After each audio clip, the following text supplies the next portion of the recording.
Olá, sejam bem-vindos ao primeiro episódio da série Melhores CHROs do Brasil.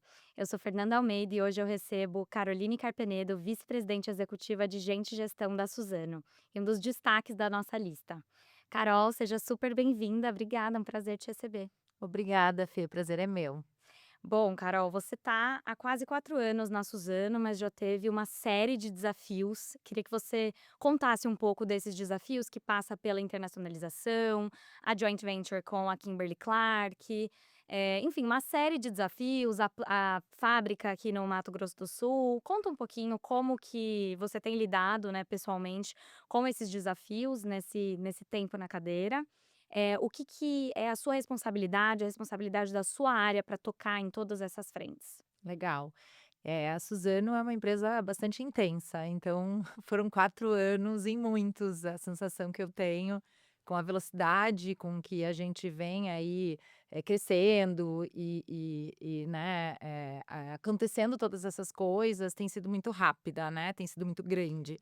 Eu cheguei na Suzano em setembro de 2022, um movimento pós uma fusão super importante, que foi a fusão da Suzano com a Fibria. E que mais do que duplicou, né, a companhia, enfim, os desafios do negócio. Então eu chego na Suzano no momento em que a gente precisa reforçar a cultura, fazer um trabalho, né, de reforçar, essa, né, todo esse essa fusão que estava aí num processo de entrada de novos colaboradores. A Suzano tem colaboradores com centenas, né, se a gente juntar, a gente tem gerações na Suzano. Então você tem o jovem que acabou de entrar na Suzano como porta de entrada, você tem o pai, às vezes você tem o avô, né, às vezes você tem gerações trabalhando com a gente. Então, assim, a gente tinha esse desafio, né, no primeiro momento, realmente de trazer e reforçar a cultura. Logo depois, a gente fez uma aquisição da Kimberly Clark no Brasil, que foi uma aquisição de bens de consumo. A operação de bens de consumo na Suzano é uma operação muito recente, ela começou há Uhum. 7 anos atrás, numa empresa que é centenária, que a Suzano já tem mais de 100 anos. Então a gente fez essa aquisição, logo a gente também colocou a fábrica de Ribas do Rio Pardo em operação, né, essa foi uma fábrica aí, de mais de 2 anos aí de construção, que entrou dentro do prazo, né, e que fez um ramp up muito rápido, né, com lições aprendidas muito rápidas, bateu vários, benchmarks de mercado. Então foi todo um desafio colocar essa planta em pé, trazer funcionários, colaboradores, né, para trabalhar no Mato Grosso do Sul, que é um estado que não tem uma densidade demográfica muito grande. Então a gente trouxe pessoas, né, trouxe refugiados venezuelanos para trabalhar com a gente, fez todo o processo de como acolher, né, essas pessoas para trabalhar conosco. A gente construiu mais de 1.000 casas, a gente, né, fez aí hospitais para que a gente pudesse, porque todo mundo, quando vai trabalhar, as pessoas querem saúde, educação e moradia, né. Então tudo isso foi aí construído junto né, com os órgãos aí públicos e a Suzano com um investimento importante para poder, ter toda essa infraestrutura e ao redor da fábrica, que não era só pensar na fábrica, era pensar na qualidade de vida das pessoas, em atrair essas pessoas para lá. A gente tem, população indígena que trabalhou com a gente, trabalha com a gente, como a gente, né, acolhe e se prepara também para esses desafios. E aí veio uma caminhada, em 2024 a gente fez os 100 anos, Uhum. né, que eu liderei na área de comunicação, que eu também, estava responsável aí durante os 100 anos, e a gente fez o primeiro passo da internacionalização da Suzano, que foi uma aquisição nos Estados Unidos, na nossa unidade de papéis e embalagens. A gente tem 2 unidades lá nos Estados Unidos, e foi o primeiro passo da internacionalização da Suzano. Então é como preparar a companhia para a internacionalização, uma companhia centenária que estava se aventurando com produção fora do Brasil, né. A Suzano, hoje ela já exporta muito, a gente chega a mais de 100 países, a 2 bilhões de pessoas, mas era um primeiro movimento de produzir lá fora. Uhum. E recentemente, como você comentou, um anúncio que a gente está muito orgulhoso de uma joint venture entre a Suzano e a Kimberly Clark, né, fora também do país. A gente vai atuar em 14 países, 22 fábricas, 22 unidades industriais. essa operação está entre o que a gente diz de assinatura e fechamento, né, então estamos no processo aí com todas fazendo todas as aprovações legais e nos preparando para essa empresa, que vai ser uma empresa independente, né, tem 51% da Suzano e 49% da Kimberly Clark e estamos, né, tô com um super desafio aí, ajudando a estruturar tudo, assim, desde marca, como é que essa empresa vai chamar, né, qual que vai ser aí a estrutura da companhia, a estratégia, a geração de valor, então tem sido um processo muito bacana aí de desafio, crescimento, desenvolvimento e realmente 4 anos muito intensos, né. Muito. Tem outras coisas nesse meio do caminho, teve uma aquisição também de uma fatia da Lenzing, que é uma empresa de têxtil, também global, então assim, teve muita coisa que aconteceu nesses 4 anos, quando eu olho para trás eu fico muito orgulhosa da caminhada, dos aprendizados e do crescimento e geração de valor que a companhia fez ao longo dos anos, né. Com certeza. Falando desses últimos 4 anos, quando você me conta esses destaques, né, que não é o dia a dia ali, mas são os grandes destaques dessa atuação, na Suzano, eu fico pensando como você é uma grande parceira do negócio. Então eu queria saber se durante a sua trajetória, né, mais de 20 anos no RH, se sempre você enxergou o RH como esse parceiro do negócio, se o RH sempre teve essa importância, você vem da Gerdau, ficou bastante tempo na Gerdau, também tinha essa importância do RH, né, nessa sua outra passagem. Se você enxerga hoje que o RH tem ganhado cada vez mais espaço, se tornado uma área mais estratégica dentro das empresas. Fê, eu não tenho a menor dúvida, assim, eu sou formada em psicologia, eu já desde a minha graduação, eu queria trabalhar com pessoas, porque eu sempre pensei, para mim, uma organização de sucesso, ela tem 3 elementos principais: para onde ela vai, que é o negócio, a estratégia do negócio, como é que a gente aloca capital e coloca o investimento da companhia em algo que vai gerar valor, não só para os acionistas, né, para quem tem aí ações na bolsa, os acionistas de referência. Eu trabalhei na Gerdau e na Suzano, são 2 empresas com acionistas de referência, com, né, raízes familiares, isso me orgulha muito, porque acho que trabalhar em empresas, com raízes familiares, são empresas que nos momentos bons e ruins tem gente lá acreditando na companhia, né, suportando o time, enfim, então eu gosto muito, valorizo muito as empresas familiares, né, e os empresários brasileiros aí que se aventuram, né, em um país que não é simples, né, enfim, então ainda mais nos tempos de hoje que temos vivido tempos né, tumultuados não só no Brasil, no mundo, né, a gente vem falando sobre isso. Então eu sempre vi a área de pessoas como uma área muito estratégica. Então eu estava falando sobre as 3 elementos que, na minha visão, são principais para uma empresa de sucesso. Para onde ela vai, a estratégia do negócio e a alocação de capital e que ela gere valor, para todos os stakeholders, para a comunidade, para o cliente, para o fornecedor, para o colaborador e para o acionista. Com quem ela vai, quem são as pessoas que estão ali dentro, são as pessoas que fazem o negócio, como bem preparadas essas pessoas estão. E como ela vai? Com que cultura, né? E para mim, e eu digo isso muito para o meu time, nós estamos nos 3. Nós apoiamos as pessoas a serem bem preparadas, pessoas essas que vão tomar decisões de negócio. Nós estamos orquestrando e habilitando a cultura da organização. E nós estamos, né, muito conectados aí a não só à estratégia, como também a essa conexão e esse preparo dessa liderança. Então, para mim, a área de gente é a área que está envolvida nos elementos principais da companhia, orquestrando, habilitando, preparando, sendo aquele conselheiro, ou apoiador ou provocador das mudanças, né, um agente de transformação. E eu percebo que a área de pessoas vem se preparando cada vez mais e a importância dela para o negócio, ela vem crescendo.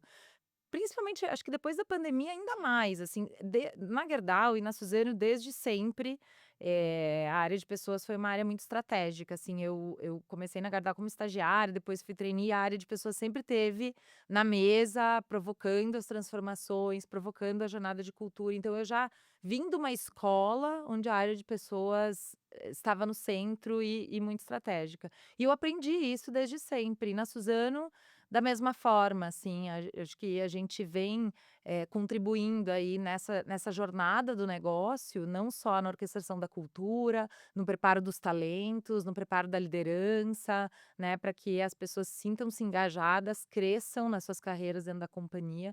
Então eu não tenho a menor dúvida do papel e da importância da nossa área dentro dos contextos organizacionais. Sim. Eu queria que você contasse um pouco mais sobre esse desafio que você teve, né, que você e seu time tiveram de pensar e orquestrar tudo antes que vocês, de fato, começassem e implementassem a fábrica no interior do Mato Grosso do Sul. Então, eu imagino que tenha uma necessidade de estar ali, né, no interior do Mato Grosso do Sul para o negócio, é interessante. Mas antes disso, vocês, como você colocou, precisam oferecer educação, saúde, tem que ter uma infraestrutura ali básica, né, para os Uhum. funcionários. Como que foi isso? Como que foi trazer essas pessoas, como você colocou, os refugiados venezuelanos, indígenas, como que vocês fizeram esse trabalho de capacitar as pessoas para que elas entrassem na companhia? Foram muitas frentes planejadas com bastante antecedência, com uma visão de longo prazo, muitas que nos demos conta no meio do caminho. Tínhamos todas as respostas? Não. E teve muita coisa que eu não sabia nem como começar. E isso foi, apesar de ter aí mais de 20 anos na área de gente, às vezes a gente acha que tem muitas das respostas, eu acho que no mundo atual a gente mais tem perguntas do que respostas, né. Você falou bem, assim, por que que a Suzano foi para o Mato Grosso do Sul? A Suzano, tudo começa com o viveiro, com a plantinha do eucalipto. Esse eucalipto é plantado, depois de 7 anos ele é colhido, e depois de ser colhido ele vai para a fábrica e a gente transforma então, né, esta árvore plantada, cultivada em celulose, que vai para o tixo, que é o papel higiênico, que é o lenço umedecido, que vai para o papel de imprimir e escrever como esse que você tem aí na tua frente, que vai aí para embalagens, né, então tem uma série de utilizações aí. E tudo começa por isso. Você precisa de bastante área de plantio. A Suzano hoje ela tem mais de 2,7 milhões, né, de hectares de áreas ou plantadas ou em preservação. A Suzano preserva 1,7 milhões de áreas. A gente planta, Fê, 1,2 mil mudas de eucalipto todos os dias. Então você imagina Todos os dias. 1,2, né, mais de 1.000, mudinhas, né, 1.200 mudinhas de milhões de eucaliptos, né, mudinhas de eucaliptos plantadas todos os dias, que vão crescer árvores e que vão ser colhidas e plantadas. Então, precisa ser em localidades onde se tem muita oportunidade de plantar terras, fazendas, né. Então, por isso que a Suzano está em localidades mais remotas. Uhum. E essas localidades um pouco mais remotas, que é Maranhão, na Ba né, Imperatriz no Maranhão, que é Mucuri na Bahia, que Ribas do Rio Pardo, no Mato Grosso do Sul, são plantas onde a gente precisa se estruturar. Então, começa uma visão de longo prazo, você tem que plantar o eucalipto 7 anos antes, e depois você começa a preparar os colaboradores, a fábrica, né, toda essa construção e toda essa então, assim, foi um super desafio. A gente fez muito treinamento com simuladores, usando, né, o que tem de mais moderno para treinar, mas também utilizando muito os nossos colaboradores internos e o nosso conhecimento. A gente fez um plano estratégico de gente, né, e o meu time foi sensacional nisso, assim, foi um trabalho a muitas mãos. Eu não faria absolutamente nada sozinha, nada se eu não tivesse o time que estava lá, o time que estava, né, planejando e estruturando tudo isso. Então a gente fez muitos treinamentos, muitas portas de entrada. A gente tem uma meta de tirar 200.000 pessoas da pobreza e a gente já tirou 50.000 pessoas da pobreza. E muita gente que vem para o viveiro ou para o plantio, para as florestas da Suzano, são pessoas que a gente treina e são portas de entrada, pessoas que muitas vezes não têm uma qualificação e que a gente qualifica ou a gente requalifica para trabalhar nas nossas operações, né. Então, enfim, teve todo esse trabalho, teve um trabalho de buscar para que a gente pudesse, não desestruturar nenhuma das fábricas, a gente buscou pessoas da Suzano de várias fábricas, então vieram para essa fábrica do Mato Grosso do Sul, que é essa fábrica que é a maior fábrica em linha única do mundo, Hoje, a gente trouxe pessoas de todas as fábricas, para que a gente pudesse pegar um pouco de cada fábrica. Hum. A gente também buscou treinar, buscou trazer das comunidades, como eu mencionei, né, trazer diversidade. Uma fábrica, eu brincava com o líder da fábrica, assim, nós já vamos começar certo, né? Quando a gente busca diversidade, eu tenho muito orgulho das nossas, todas as metas e todos os indicadores de diversidade que a gente tem. Eu falei, já vamos começar com mulheres, com pessoas negras, né, com pessoas com deficiência. Nós vamos começar da forma que a gente gostaria de ter o extrato da sociedade aqui dentro. E é assim que a gente vem fazendo em Ribas do Rio Pardo, uma fábrica que nos dá muito orgulho na Suzano. Legal. Você falou da diversidade, acho bacana falar também que você vem, né, de uma carreira na Gerdau, enfim, um setor majoritariamente, masculino, e no agro também, né, muitos homens. Como que foi pra você, como que é pra você ser essa executiva mulher, né, no C-level das empresas? É, eu sempre me senti muito respeitada, acho que isso foi sempre importante. Eu não trabalharia numa empresa que não me respeite como mulher, como mãe. Tenho 2 filhos pequenos, eu tenho o Theo de 7 anos e a Júlia de 4. Então, esse respeito é muito importante para mim. Então, eu sempre me senti respeitada.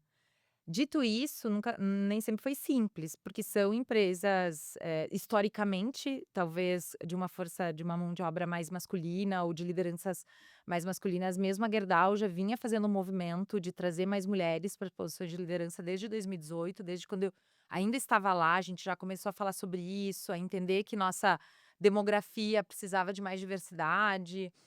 O CEO, na época, o Gustavo Werneck, que ainda hoje liderou muito essa pauta, então era uma pessoa muito vocal nesse sentido. Então a Gerdau já tinha feito o movimento de sair eu me lembro na época 15, 16% de mulheres em posições de liderança, e quando eu saí já estava em 20 e tantos por cento. Então, assim, já tinha tido um movimento, e mesma coisa na Suzano. Então, eu entrei na Suzano 2022, a Suzano já tinha começado um movimento também na 2017, 2018.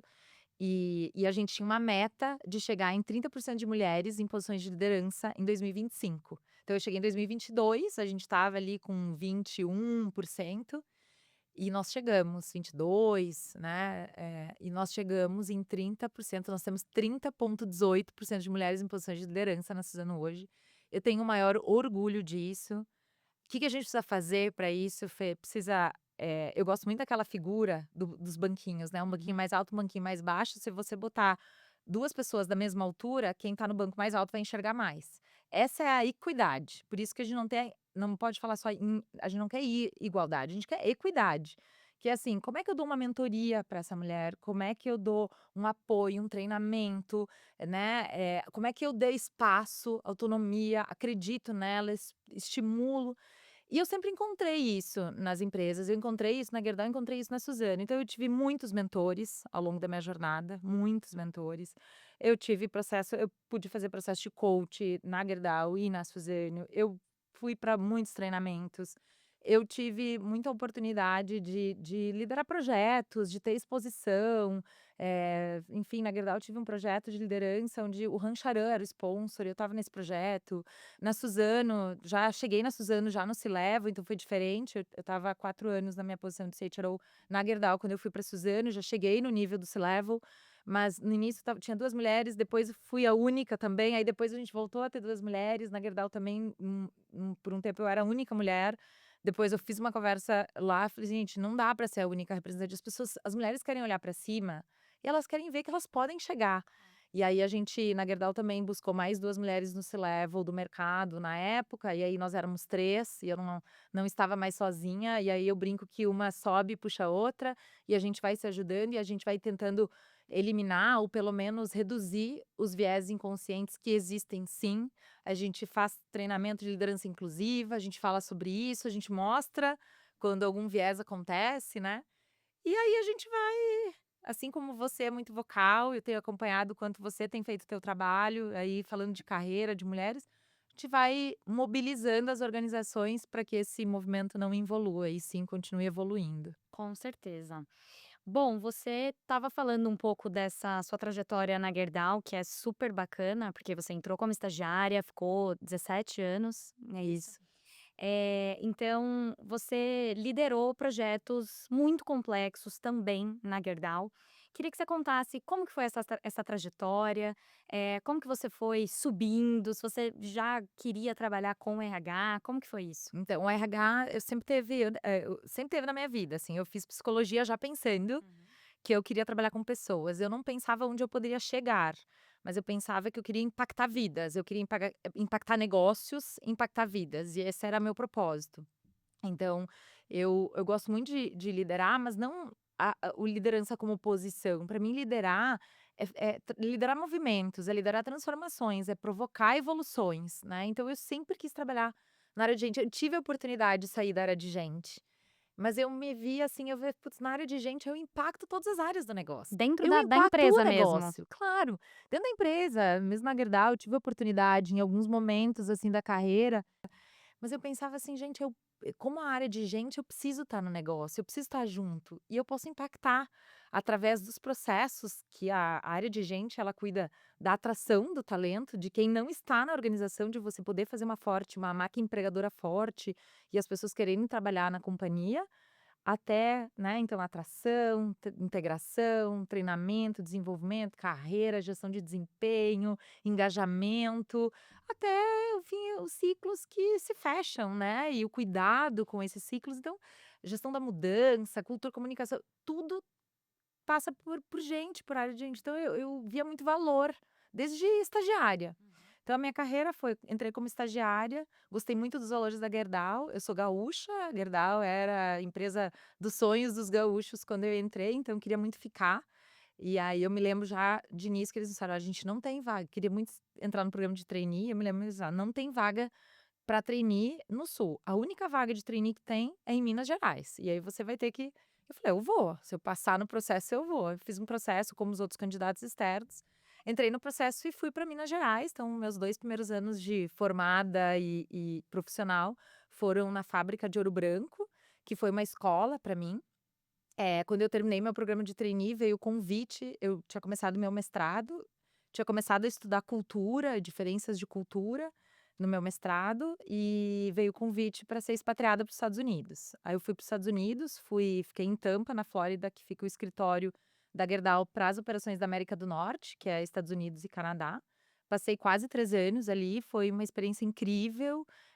Aprendi muito, aprendi de outras culturas, aprendi o que fazer e o que não fazer. Tive, a minha líder lá, uma mentora incrível, desde a pessoa que eu entrei na Gerdau, que é uma pessoa que eu falo até hoje e me inspira até hoje. Então, sempre tive bons líderes que me estimularam, que me incentivaram, pessoas que me mentoraram e foram líderes coaches para mim. E fui crescendo na carreira. Depois eu voltei para um projeto de implantação de SAP, e eu me lembro que foi uma decisão muito difícil, porque o vice-presidente de RH da época, nos Estados Unidos, me chamou para a sala, era uma sexta-feira, ele falou assim: "Carol, você está aqui, você acabou de assinar uma extensão da tua expatriação, ao mesmo tempo a gente está começando um projeto global de implantação de SAP, que é um investimento enorme que não vai acontecer de novo pela próxima década. Então eu vou te deixar pensando no final de semana e você decidir". E eu Terrível. falo isso pro meu time hoje, ao mesmo tempo foi uma coisa que me marcou, porque me deram a oportunidade de escolha.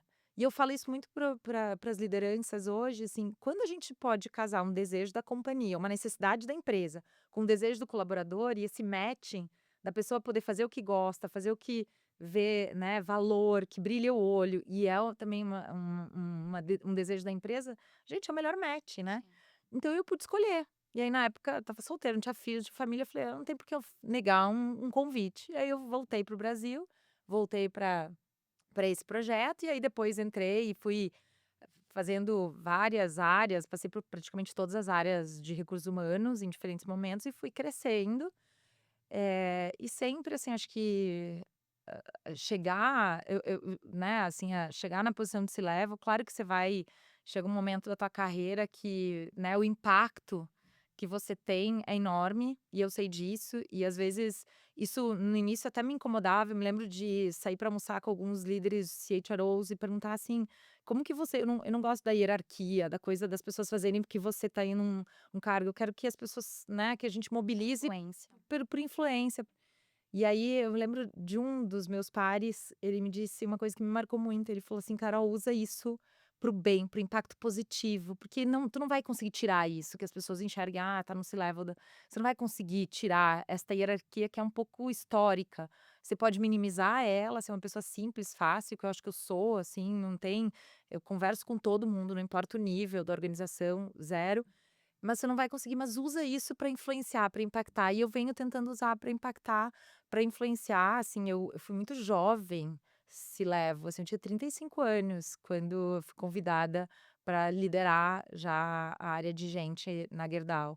Eu tenho 44 anos hoje, então, assim, é uma jornada que eu tinha muitas perguntas e poucas respostas. Eu busquei muito os meus pares, mentores, lideranças. Hoje eu mesmo hoje, assim, eu me pergunto assim: "Nossa, tem tanta coisa para aprender", sabe. Sempre Então tem. essa foi um pouco da minha jornada de carreira. Sim. É. O que que você acha que te destacou para assumir essa posição, se level tão jovem para daí agora estar nessa nova posição? Uma coisa principal, eu sempre trabalhei com pessoas melhores do que eu. Eu nunca tive receio de trabalhar com gente muito boa, e sempre dei muito espaço. Então não precisava ser a Carol. Eh, Se eu recebi esse prêmio hoje, ele não é meu. Ele é do meu time, ele é das pessoas que trabalham comigo, que impactam a organização positivamente e que vocês enxergaram, que a Suzano e a área de gente da Suzano estava fazendo um bom trabalho. Então não é a Carol. Né, eu ia para Ribas durante a construção, a gente esteve próximo, a gente tinha os comitês, mas eu tinha gente muito boa do meu time lá, todos os dias. Tem gente muito boa do time espalhado, então acho que a receita, talvez, do meu sucesso, se a gente pode dizer que é sucesso, assim, é ter um time muito forte, assim, muito bom. Eu sempre dei muito espaço, dei muita autonomia, sempre o meu feedback era de agradecimento do meu time pela autonomia que eu dou, assim, e que eu gosto de ter também, né. E claro que quanto mais você vai crescendo na carreira, mais autonomia você vai tendo, mas eu acho que é trabalhar com gente forte. Com certeza. Você falou que o RH tem se tornado mais estratégico, né, na sua visão. Como que você enxerga a inteligência artificial no RH? Como que vocês usam? Legal. Qual que é o impacto da tecnologia hoje na área de vocês? Ô Fê, você tá me fazendo essa pergunta no momento que eu estou muito deslocada com esse tema da inteligência artificial. Eu tive a oportunidade de ir para o South by Southwest, que foi há 2 semanas atrás, e tiveram muitas provocações na área de tecnologia. Tem muita coisa que a gente vem fazendo na Suzano, tem muita coisa que a gente não vem fazendo e que a gente ainda pode fazer. Então, assim, eu tenho usado muita inteligência artificial em alguns processos, como, por exemplo, a área de atração, a gente usa bastante. Poxa, a gente tem uma série de processos que antes eram manuais, né, que as pessoas tinham que colocar currículo ou fazer entrevistas, enfim, que a gente já usa muito da tecnologia para nos ajudar a simplificar o processo e entrar com a liderança ou entrar com onde realmente o processo agrega valor. Então a gente tem feito muito para dados, para sucessão, para planos de desenvolvimento, enfim, então a gente já tem muita inteligência artificial embarcada na companhia, mas teve um dos palestrantes do South by Southwest, o Ian, Big Bancroft, Craft. ele provocou um olhar de design organizacional, de arquitetura, onde você já pensa o teu design, onde você vai ter pessoas, onde você vai ter agentes. E eu fiquei me perguntando, porque eu estou nesse processo de internacionalização da Suzano e a gente vem construindo, pensando muito, né, que estrutura organizacional vai ter essa companhia, muito juntos, nós e Kimberly Clark. E eu falei: "Nossa, eu não estou provocando a organização para a gente pensar o que que vai são cargos com pessoas, o que que são com agentes". E eu voltei muito deslocada. Eu falei assim: "Nossa, eu preciso". Eu voltei com vontade de estudar mais. Então eu já falei com a Josi, que é a nossa líder de tecnologia, eu falei: "Josi, eu preciso de um coach Uhum. de tecnologia, porque eu quero usar mais do que eu estou usando, né, eu quero usar mais do que simplesmente as análises que o ChatGPT ou que o notebook LLM me dão, e enfim, eu quero". Então eu estou nesse momento, a gente usa, mas eu posso usar mais. Eu estou nesse momento, Fê, muito deslocada com esse tema, eu estou fora da minha zona de conforto com esse tema da inteligência artificial, e eu acho que o nosso papel como área de gente De um lado, a gente tem que buscar a produtividade das companhias, e ela é inevitável, a gente precisa, senão o nosso país não vai, né, vai ficar atrás, e as nossas organizações precisam de produtividade. A gente tem concorrência com China, com vários, mercados que são muito produtivos e que têm outra forma de ver o mundo. De outro lado, a gente tem um papel grande de requalificação, né, porque eu penso muito, assim, aquilo que a máquina pode substituir, as pessoas não querem fazer, porque todo mundo quer, de uma certa forma, ver o valor do seu trabalho, né, o impacto do seu trabalho. Então eu tenho pensado muito sobre isso, como que a gente traz sim a inteligência artificial, a tecnologia, a digitalização para aquele trabalho, aqueles processos que podem ser substituídos e como a gente requalifica esses profissionais para que eles possam agregar valor de outras formas, né? Eu acho Sim, que esse é um trabalho muito conjunto, sim. né? Companhias, empresas, poder público, e acho que a gente tem que se conectar e colaborar nesse sentido, não dá para fazer nada sozinho. E eu acho que esse é um caminho que a gente precisa construir juntos. Eu acho que isso tem muito a ver com essa crise de saúde mental que a gente tem visto, as pessoas não enxergando valor, na vida delas, no trabalho, níveis super alarmantes de burnout. Como que você tem enxergado esse cenário, especialmente no Brasil, né, que a gente tem visto realmente números recordes, assim, de afastamento no trabalho?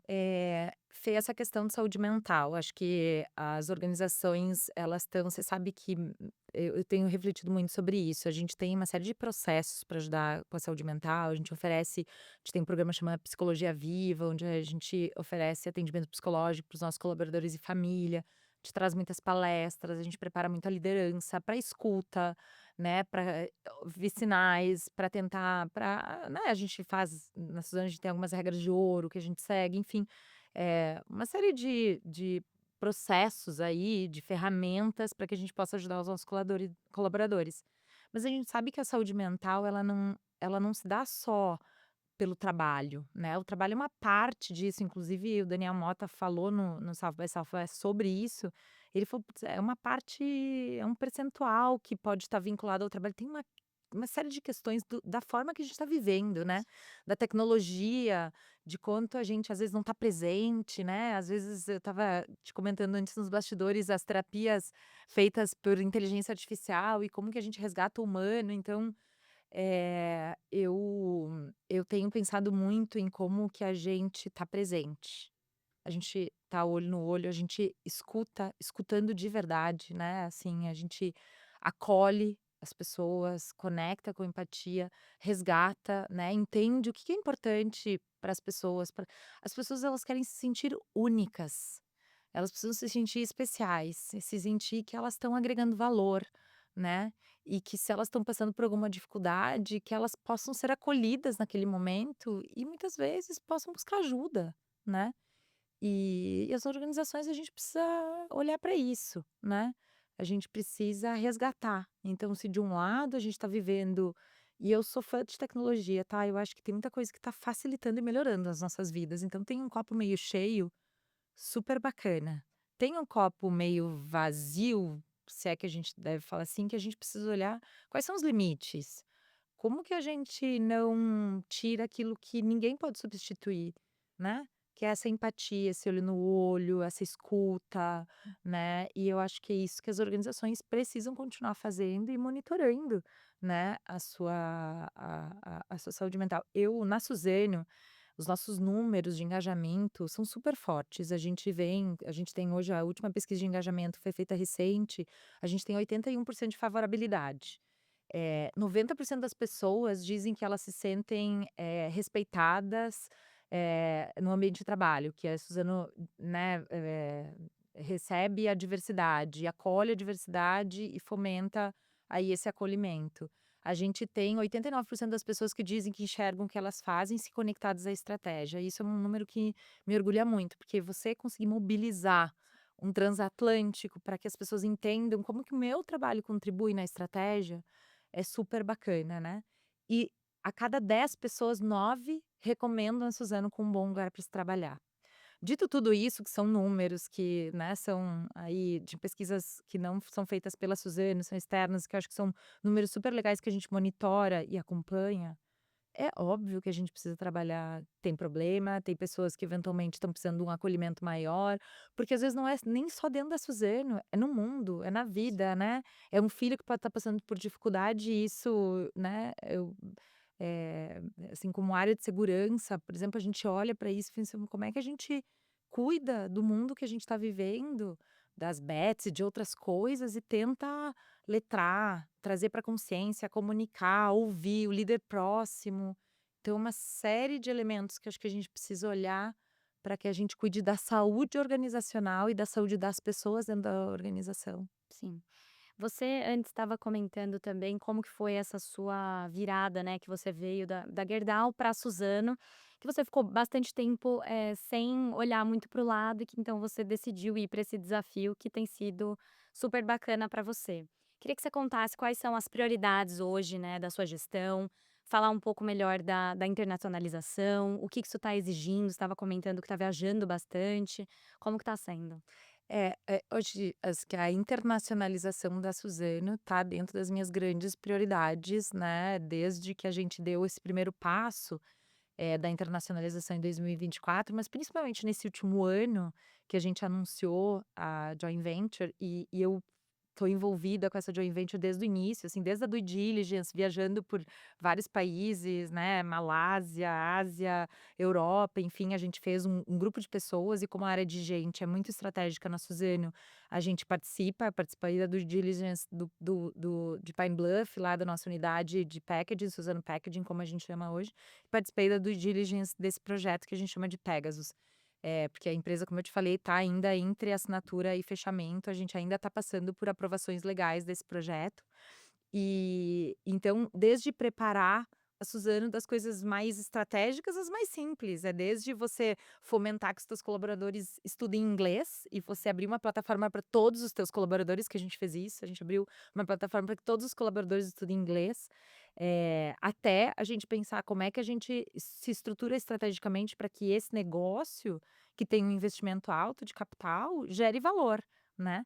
Então esse é um grande desafio para mim, estou envolvida nele desde como eu te mencionei em 2024 e meu time também, eu tenho pessoas do meu time focadas nisso para que a gente possa preparar aí, né, no Pegasus, que é esse projeto que a gente vai estar em 14 países, 22 fábricas, com quase 10.000 funcionários, como é que como é que a gente faz isso? Porque a gente não tem colaboradores da Suzano nessas localidades, são colaboradores da Kimberly-Clark, que é nosso sócio, né, e que a gente quer potencializar a cultura das 2 companhias. A Kimberly-Clark é uma empresa muito bem-sucedida em marca, inovação, né, provavelmente você usa o Neve, Tá. né, o Kleenex, que é o nosso lenço umedecido, então que a Kimberly-Clark tem marcas muito icônicas, muito fortes, e por outro lado, a gente leva o que a Suzano tem de Fortaleza, né, uma cultura que a gente chama de pessoas muito forte e gentil, muito focada em competitividade, uma cultura onde a gente tem uma gestão